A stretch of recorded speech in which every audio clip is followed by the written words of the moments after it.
Greetings everyone. நம்ம டெய்லியும் prelims and mains point of வியூவில் கரண்ட் அஃபேர்ஸ் ஆர்டிகல்ஸ் பார்த்துட்டே வரோம். இன்றைக்கி என்ன ஆர்டிகல்ஸ் இருக்குது அப்படிங்கிறத பார்ப்போம். ஸோ ஃபஸ்ட்டு ஆர்டிக்கலில் விதி அடிப்படையிலான சர்வதேச ஒழுங்கு அப்படிங்கிறத கொடுத்துருக்காங்க. அது என்ன விதி அடிப்படையிலான சர்வதேச ஒழுங்கு அப்படின்னு பார்த்தோம்னா ரூல்ஸ் பேஸ்டு இன்டர்நேஷ்னல் ஆர்டர் அப்படிங்கிறத சொல்கிறாங்க. ஸோ இன்டர்நேஷ்னல் அதாவது சர்வதேச அந்த நாடுகளுக்குன்னு ஒரு ரெகக்னைஸ்டு ரூல்ஸ் இருக்குது. நம்ம நிறைய விஷயங்கள் பார்த்துருக்கோம். ஐநா சபை நிறைய கன்வென்ஷன்லாம் போட்டிருப்பாங்க. இந்த மாதிரியான சில விதிகள் அப்படிங்கிறது எல்லா நாடுகளும் பின்பற்றணும் அப்படிங்கிறது தான் அந்த ரூல்ஸ் பேஸ்ட் இன்டர்நேஷனல் ஆர்டர் அப்படிங்கிறதுலேருந்து நம்ம புரிஞ்சுக்கிறோம். சரிங்களா? ஸோ அது தொடர்பாக இன்னைக்கு என்ன ஆர்டிக்கலில் கொடுத்துருக்காங்க அப்படின்னா, இந்த தென்னாப்பிரிக்கா அப்படிங்கிற இந்த சவுத் ஆப்பிரிக்கா அப்படிங்கிற கண்ட்ரி இஸ்ரேலுக்கு எதிராக ஒரு வழக்கு தொடர்ந்துருக்காங்க அப்படிங்கிறதெல்லாம் நம்ம முன்னாடியே பார்த்துருப்போம். சர்வதேச நீதிமன்றத்தில் இனப்படுகொலை அதாவது இஸ்ரேல் இனப்படுகொலை பண்ணுறாங்க அப்படிங்கிற ஒரு குற்றச்சாட்டை தென்னாப்பிரிக்கா முன் வச்சிருக்காங்க. ஸோ யார் இனப்படுகொலை பண்ணுறாங்க அப்படின்னா பாலஸ்தீன மக்களை இனப்படுகொலை பண்ணுறாங்க அப்படிங்கிற இந்த ஒரு விஷயங்கள் இது எல்லாமே நம்ம ஆல்ரெடி பார்த்துருப்போம். இருந்தாலும் பிரீஃபாக பார்த்துரும். இஸ்ரேலுக்கும் ஹமாஸ்க்கும் போர் நடந்துகிட்டு இருக்கு. இதில் பாலஸ்தீனில் இருக்கக்கூடிய மக்கள் அதிகப்படியாக கொல்லப்பட்டிருக்காங்க. இப்போ கரண்டாக இருக்கக்கூடிய அப்டேட் என்ன அப்படின்னு பார்த்தோம்னா 24,000க்கும் மேற்பட்ட ஒரு உயிரிழப்பு அப்படிங்கிறது நடந்திருக்கு அந்த பாலஸ்தீன மக்களுக்கு. ஸோ இந்த மாதிரி ஒரு உயிரிழப்புகள் அதிகமாக நடந்துட்டு இருக்கப்ப அந்த ஒரு சூழ்நிலையில சவுத் ஆப்பிரிக்கா என்ன பண்றாங்க அப்படின்னா இன்டர்நேஷனல் கோர்ட் ஆஃப் ஜஸ்டிஸ் சொல்லக்கூடிய சர்வதேச நீதிமன்றத்தில் ஒரு வழக்கு தொடர்றாங்க. அதாவது இஸ்ரேல் அப்படிங்கிற நாடு பாலஸ்தீன் மக்களை தொடர்ந்து கொண்டுட்டே வராங்க. இது ஒரு இனப்படுகொலையா உலக அரங்கிலே இருக்க எல்லாரும் பார்க்கணும் அப்படின்னு சொல்லி அந்த ஒரு குற்றச்சாட்டை வச்சுதான் நமக்கு இந்த ஒரு வழக்கை தொடர்ந்துருப்பாங்க. ஸோ அந்த வழக்குக்கு ஆதரவும் நிறைய நாடுகள் இருக்காங்க, எதிராகவும் நிறைய நாடுகள் இருக்காங்க. இன்னமும் அந்த வழக்குக்கான தீர்ப்பு அது ஒரு ப்ரொவிஷனல் ஆர்டர் அப்படின்னு சொல்லுவோம். அதாவது ப்ரொவிஷனல் ஆர்டர் அப்படின்னா ஒரு இடைக்கால தீர்ப்பு மாதிரியான ஒரு விஷயத்தை சர்வதேச நீதிமன்றம் எல்லா வழக்குகளுக்குமே கொடுப்பாங்க. ஸோ அந்த நீதிமன்றம் அந்த இன்டரிம் ஆர்டர் அப்படிங்கிறத இன்னும் தரல. இப்பயும் அந்த கேஸோட வாதங்கள் மட்டும்தான் போயிட்டு இருக்கு. ஸோ அந்த வாதங்கள் அடிப்படையில் உலக நாடுகள் எப்படி இந்த ஒரு கேஸுக்கு ரியாக்ட் பண்ணியிருக்காங்க, இதுக்கும் அந்த ரூல்ஸ் பேஸ்ட் இன்டர்நேஷனல் ஆர்டர்னு சொன்னோம் இல்லையா, அதாவது விதி அடிப்படையிலான சர்வதேச ஒழுங்கு, இதுக்கும் என்ன சம்பந்தம் அப்படிங்கிறத நம்ம இந்த இடத்துல பார்த்துருப்போம். முக்கியமான ஒரு விஷயத்தை அனலைஸ் பண்ணியிருப்பாங்க. என்ன அப்படிங்கிறத பார்ப்போம். சரிங்களா? ஸோ தென்னாப்பிரிக்காவின் வழக்கு பெரும் விவாதத்தை உருவாக்கியுள்ளது அப்படிங்கிறத நம்ம சொல்லியிருக்காங்க. தென்னாப்பிரிக்காவின் விண்ணப்பத்திற்கு ஆதரவாக வங்காளதேசம் மற்றும் ஜார்டன் இந்த வழக்கில் தலையிடுவதாக அறிக்கைகளை வெளியிட்டன அப்படிங்கிறத சொல்லியிருக்காங்க. ஸோ சவுத் ஆப்பிரிக்காவுக்கு சப்போர்ட்டாக பங்களாதேஷ், ஜோர்டன் போன்ற நாடுகள்லாம் உள்ளே வந்திருக்காங்க. இஸ்ரேலுக்கு ஆதரவாக தலையிட போவதாக ஜெர்மனி தெரிவித்துள்ளது அப்படிங்கிறத கொடுத்துருக்காங்க. ஓகேங்களா?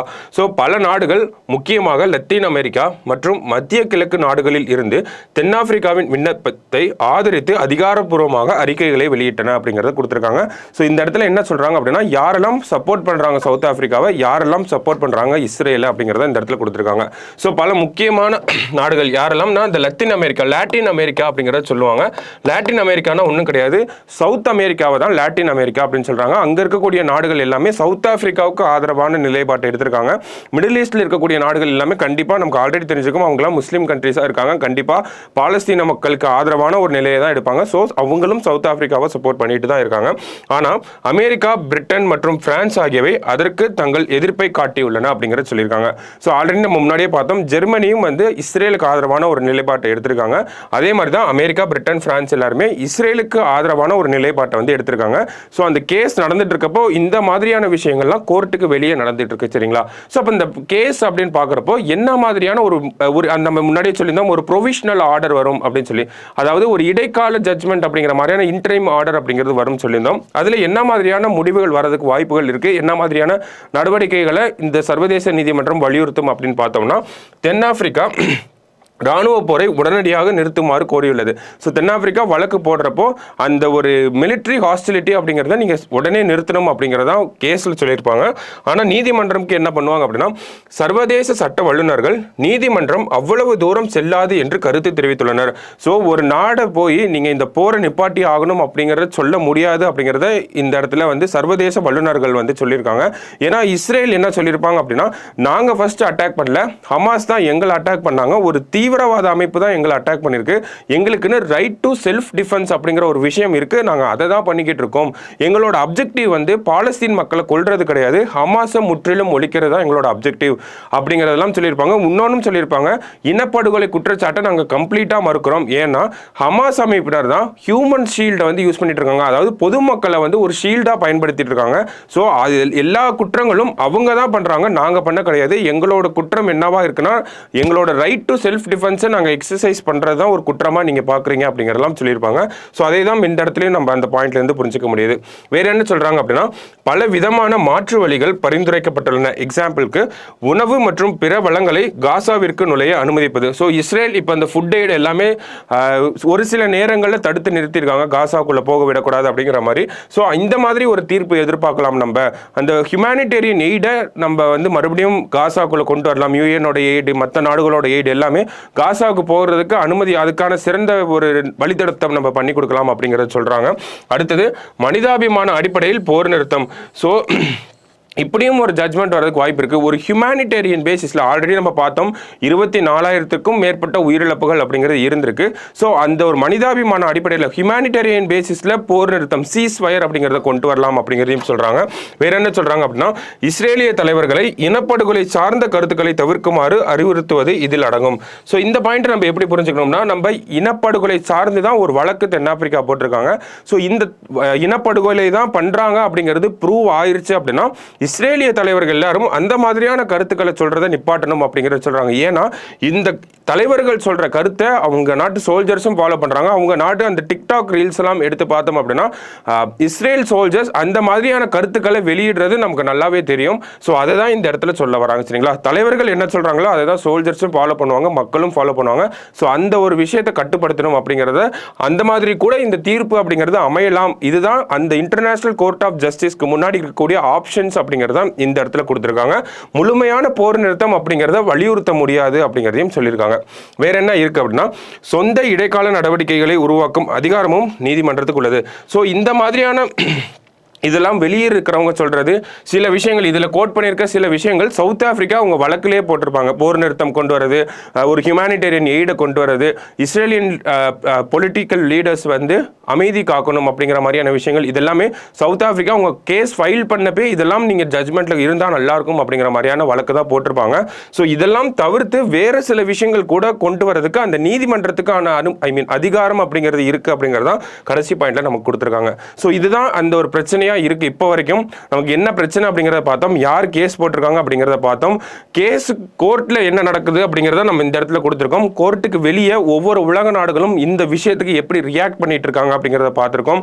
ஸோ இந்தியா சவுத் ஆப்பிரிக்காவுக்கு ஆதரவாகவும் ஒரு நிலைப்பாடு எடுக்கல, இஸ்ரேலுக்கு ஆதரவாகவும் ஒரு நிலைப்பாடு எடுக்கல. இந்தியாவோட நிலைப்பாடு ஒன்னா தான் இருக்கு. என்ன அப்படின்னு பார்த்தீங்கன்னா, 2 ஸ்டேட் சொல்யூஷன் அப்படிங்கிறது மட்டும்தான் இந்தியாவோட நிலைப்பாடா இருக்கு. சரிங்களா, ஸோ இப்படி இருக்கப்போ நம்ம முன்னாடி பார்த்த இந்த ரூல்ஸ் பேஸ்ட் இன்டர்நேஷனல் ஆர்டருக்கும் இதுக்கும் என்ன சம்மந்தம் அப்படிங்கிறத அழகாக சொல்லியிருப்பாங்க. எப்படி சொல்கிறாங்க அப்படின்னா, ஒரு வரையறுக்கும் ஒரு டிஃபைனிங் மொமெண்ட் அப்படிங்கிறத சொல்கிறாங்க. என்ன அப்படின்னா, சர்வதேச சட்ட அறிஞரான அலோன்சோ குர்மென்டி முன்னர் காலனித்துவ நாடுகளுக்கும் ஏகாதிபத்திய சக்திகளுக்கும் இடையேயான பிளவை காண்பிப்பதாக தெரிவிக்கிறார் அப்படிங்கிறத சொல்கிறாங்க. ஸோ என்ன சொல்கிறாங்க அப்படிங்கிறத பார்ப்போம். நவீன சர்வதேச சட்டம் ஏகாதிபத்திய மேற்கு அதன் சொந்த பொருள் நலன்களை பாதுகாக்க கண்டுபிடிக்கப்பட்டது என்றும் நீண்ட காலமாக பாதிக்கப்படுகிறது அப்படிங்கிறத சொல்லியிருக்காங்க. ஸோ என்ன சொல்ல வராங்க அப்படின்னா, நமக்கு இங்கே இருக்கக்கூடிய இந்த குர்மென்டி அப்படிங்கிறவரு ஒரு கருத்தை முன் வச்சிருக்காரு. ஏற்கக்கூடிய கருத்தாக தான் இருக்குது. என்ன கருத்து அப்படின்னு பார்த்தீங்கன்னா, நீங்கள் அந்த கேஸுக்கு சப்போர்ட் பண்ணுற நாடுகளை ஒரு டீமாக பிரித்து பாருங்கள் அப்படிங்கிறத சொல்கிறாரு. இஸ்ரேலுக்கு சப்போர்ட் பண்ணுற நாடுகள்லாம் பார்த்தோம்னா யூஎஸ், பிரிட்டன், பிரான்ஸ், ஜெர்மனி அப்படின்னு இருக்காங்க. சவுத் ஆப்பிரிக்காவை சப்போர்ட் பண்ணுற நாடுகள்லாம் பங்களாதேஷ், ஜார்டன், நம்ம லாட்டின் அமெரிக்காவை சேர்ந்த நாடுகள், எக்ஸாம்பிளுக்கு ஆப்பிரிக்கன் கண்ட்ரிஸ், இந்த மாதிரியான நாடுகள், மிடில் ஈஸ்டர்ன் கண்ட்ரிஸ், இவங்கெல்லாம் தான் இந்த சைடில் இருக்காங்க. ஸோ ரெண்டாக எடுத்து பார்த்தோம் அப்படின்னா, வெஸ்டர்ன் கண்ட்ரிஸ்லாம் ஒரு இடத்துலையும் மற்ற வளர்ந்து வரும் நாடுகள்லாம் ஒரு இடத்துலையும் இருக்காங்க. இது இன்னமும் நல்லா பிரித்து பார்த்தோம்னா, இம்பீரியலிஸ்டிக் மைண்ட் செட் இருக்கக்கூடிய கண்ட்ரிஸ்லாம் ஒரு இடத்துலையும், யாரெல்லாம் அடிமைப்பட்டு இருந்தாங்களோ அவங்களாம் ஒரு இடத்துலையும் இருக்காங்க. அதை தான் இந்த ஒரு சிச்சுவேஷன் நமக்கு விளக்கமாக போட்டு காட்டுது, வெளிச்சம் போட்டு காட்டுது அப்படிங்கிறத சொல்கிறாங்க. ஸோ இம்பீரியலிஸ்டிக் கண்ட்ரிஸ், முன்னாள் ஏகாதிபத்திய நாடுகள், பிரிட்டன், பிரான்ஸ், அமெரிக்கா, இவங்கெல்லாம் ஒரு இடத்துல இருக்காங்க. அவங்க கிட்ட எல்லாம் அடிமையாக இருந்த நாட்கள்லாம் இன்னொரு சைடில் இருக்காங்க. இதுதான் இப்போ இருக்கக்கூடிய அந்த ரூல்ஸ் பேஸ்ட் ஆர்டரா அப்படிங்கிற ஒரு கேள்வியும் எழுப்பியிருக்காங்க. ஓகேங்களா, ஸோ அது இல்லாமல் இப்போ நவீன உலகத்தில் இருக்கக்கூடிய எல்லா சட்டங்களுமே பார்த்தீங்கன்னா மேற்கத்திய நாடுகளோட இன்ஃப்ளூயன்ஸ்னால தான் இயற்றப்பட்டிருக்கு அப்படிங்கிறத நம்ம இந்த இடத்துல புரிஞ்சுக்கணும். ஓகேங்களா? ஸோ அவங்க கொண்டு வந்த சட்டத்துக்கு அவங்க சப்போர்ட் பண்ணுறாங்களா இல்லையா அப்படிங்கிறதா இந்த இடத்துல நம்ம பார்க்க வேண்டியது இருக்குது அப்படிங்கிறதையும் சொல்கிறாங்க. எக்ஸாம்பிளுக்கு நமக்கு மியான்மர் மேலே ஒரு கேஸ் வந்துச்சு. கேம்பியா அப்படிங்கிற ஒரு நாடு மியான்மர் மேலே ஒரு கேஸ் போடுறாங்க, ஒரு இனப்படுகொலை கேஸ் போடுறாங்க. என்ன கேஸ் அப்படின்னு பார்த்தோம்னா, அந்த நாட்டில் இருக்கக்கூடிய ரோஹிங்கியா முஸ்லிம்ஸ் அப்படிங்கிற அந்த மைனாரிட்டி சமூகத்தை மியான்மர் அரசாங்கம் இனப்படுகொலை பண்றாங்க அப்படிங்கிற ஒரு கேஸ் யார் போடுறாங்கன்னா கேம்பியா அப்படிங்கிற நாடு போடுறாங்க. ஸோ அந்த கேஸ் வந்து ஒரு சக்சஸ்ஃபுல்லா இருந்துச்சு. கேஸ் மியான்மர் அரசாங்கத்துக்கு அது பாதகமாக தான் இருந்துச்சு. பட் ஸ்டில் அந்த இன்டர்நேஷனல் கம்யூனிட்டி அந்த ஹியூமனிடேரியன் விஷயத்தில் பார்க்குறப்ப அது வந்து ஒரு சக்சஸ்ஃபுல்லான கேஸாக இருந்துச்சு. பல மேற்கத்திய நாடுகள் அதுக்கு சப்போர்ட்டும் பண்ணாங்க. ஏன் அப்படின்னா, எக்ஸாம்பிளுக்கு ஜெர்மனிலாம் இந்த இனப்படுகொலை அப்படிங்கிறத நம்ம ப்ராடாக பார்க்கணும், ரொம்ப நேரோவாக பார்க்கக்கூடாது அப்படிங்கிற மாதிரியான ஸ்டேட்மெண்ட்லாம் சொல்லியிருப்பாங்க. அதே மாதிரியான விஷயங்கள் தான் இப்போ இஸ்ரேல் பாலஸ்தீனில் பண்ணிட்டு இருக்காங்க. இருந்தாலும் ஜெர்மனி இந்த இடத்துல இஸ்ரேலுக்கு தான் சப்போர்ட் பண்ண போறோம் அப்படிங்கிறத சொல்லியிருக்காங்க. ஸோ இந்த மாதிரியான இந்த கன்வென்ஷன்ஸ் எல்லாமே, இன்டர்நேஷனல் லாஸ் எல்லாமே மேற்கத்திய நாடுகள் அவங்களோட இன்ஃப்ளூயன்ஸ்னால தான் இந்த மாதிரியான சட்டங்கள் எல்லாமே வகுத்து வச்சிருக்காங்க. இருந்தாலும் அவங்களோட நடவடிக்கை அப்படிங்கிறது ஒரு இடத்துல ஒரு மாதிரியும் இன்னொரு இடத்துல வேற மாதிரியும் இருக்கு. அவங்க போட்ட ரூல்ஸை அவங்களே ஃபாலோ பண்ணலைன்னா இன்டர்நேஷனல் வேர்ல்டு ஆர்டர் அப்படிங்கிறது ரொம்ப இல்லாமையே போயிடும். அதுதான் இந்த இடத்துல ரூல்ஸ் பேஸ்டு இன்டர்நேஷனல் ஆர்டர் அப்படிங்கிறத சொல்றாங்க. ஸோ இந்த மேற்கத்திய நாடுகள் போட்ட ரூல்ஸை அவங்களும் ஃபாலோ பண்ணணும், நம்மளும் ஃபாலோ பண்ணணும். பாதி நேரங்களில் பார்த்தோம்னா அவங்களோட பெனிஃபிட்டுக்காக தான் அந்த சட்டங்கள் அப்படிங்கிறது இருக்கு. அதெல்லாம் வேற டாபிக். இந்த ரூல்ஸ் பேஸ்ட் இன்டர்நேஷனல், அதாவது அந்த உலகத்தில் இருக்கக்கூடிய ரூல்ஸ் அப்படிங்கிறது எல்லா நாடுகளுக்கும் சமமாக இருக்கான்னு பார்த்தா கிடையாது. அது வர்றதுக்கு இன்னமும் நிறைய நாட்கள் ஆகும், நிறைய வருடங்கள் ஆகும். இப்போதைக்கு பார்த்தோம் அப்படின்னா சமமான ரூல்ஸ்ங்கிறது கிடையாது. ஆனால் ஒரு ரூல்ஸ் அப்படிங்கிறது இருக்கு. அது வெஸ்டர்ன் கண்ட்ரீஸ்க்கு பாசிட்டிவான விஷயங்களை கொடுக்குற மாதிரியே தான் இருக்கு. ஓகேங்களா? ஸோ அந்த மாதிரி அவங்களுக்குன்னு உண்டான ரூல்ஸே அவங்க ஃபாலோ பண்ணல அப்படின்னா இந்த ஒரு விஷயம் அப்படிங்கிறது எதிர்காலத்தில் ரொம்ப பாதிப்படையும் அப்படிங்கிறதா சொல்லியிருக்காங்க. வேற என்ன சொல்ல வராங்க அப்படின்னா, இந்த காரணத்திற்காக இந்த நடவடிக்கைகள் இஸ்ரேல், பாலஸ்தீனம் மற்றும் காசாவில் போரை பற்றியது மட்டுமல்ல, சர்வதேச சட்டத்தின் சட்டப்பூர்வமான தன்மையை பற்றியும் பலரால் பார்க்கப்படுகின்றன அப்படிங்கிறத சொல்றாங்க. ஸோ இந்த தீர்ப்பு அப்படிங்கிறது ஒரு நிறைய விஷயத்தை எஸ்டாப்ளிஷ் பண்ண போகுது அப்படிங்கிறத சொல்றாங்க.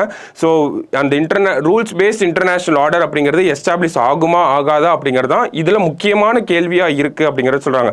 ஸோ இஸ்ரேல் ஒரு பக்கம், ஹமாஸ் ஒரு பக்கம், பாலஸ்தீன மக்கள் ஒரு பக்கம், சவுத் ஆப்பிரிக்கா ஒரு பக்கம் இருந்தாலும் அதெல்லாம் அதுவும் முக்கியமான விஷயம் தான். அதோட முக்கியமான விஷயம், அதோட லாங் டேர்ம் இம்பாக்ட் இருக்கக்கூடிய விஷயம் என்ன அப்படின்னு பார்த்தோம்னா, இந்த ரூல்ஸ் பேஸ்ட் இன்டர்நேஷனல் ஆர்டர் அப்படிங்கிற அந்த ஒரு விஷயம்.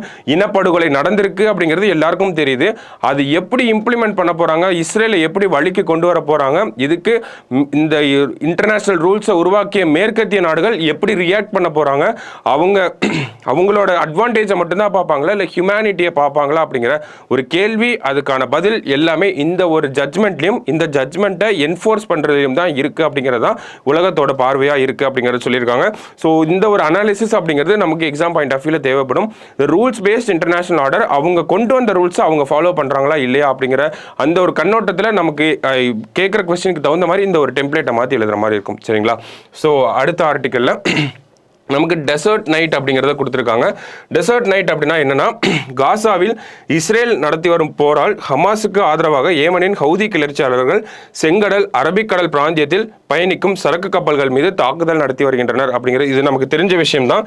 ஸோ இந்த சூழலில் இந்தியா, பிரான்ஸ், UAE இணைந்து அரபிக்கடலில் விமானப்படை பயிற்சியை மேற்கொண்டனர் அப்படிங்கிறத கொடுத்துருக்காங்க.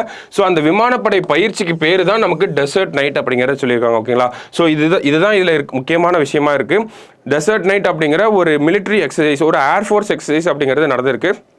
எங்க நடந்திருக்கு அப்படின்னா, நமக்கு அரபிக்கடல் பகுதிகளில் வந்து நடந்திருக்கு. எந்தெந்த நாடுகள் பங்கேற்றிருக்காங்க அப்படின்னா, இந்தியா, பிரான்ஸ், UAE இவங்க 3 பேரும் தான் கலந்துட்டு இருந்திருக்காங்க. ஸோ இந்த 3 ஃபேக்சுவல் இன்ஃபர்மேஷனே போதும் இந்த ஒரு ஆர்டிகலுக்கு. ப்ரிலிம்ஸ் பாயிண்ட் ஆஃப் வியூல தான் நமக்கு இம்பார்ட்டண்ட்டாக இருக்குது. சரிங்களா? ஸோ இன்னைக்கு பார்த்தோம் அப்படின்னா ஒரு 2 இம்பார்ட்டன்ட் ஆர்டிகல் பார்த்துருக்கோம். 2மே இம்பார்ட்டண்ட்டான ஆர்டிகல் தான். கடைசியாக பார்த்த இந்த ஆர்டிகல் நமக்கு ப்ரிலிம்ஸ் பாயிண்ட் ஆஃப் வியூல இம்பார்ட்டண்ட்டாக இருக்கும். ஸோ இது இன்னொரு முக்கியமான விஷயம் சொல்லணும்னு நினச்சேன். நிறைய பேர் இங்கிலீஷ் PDF அப்படிங்கிறத கேட்டுகிட்டே இருப்பீங்க.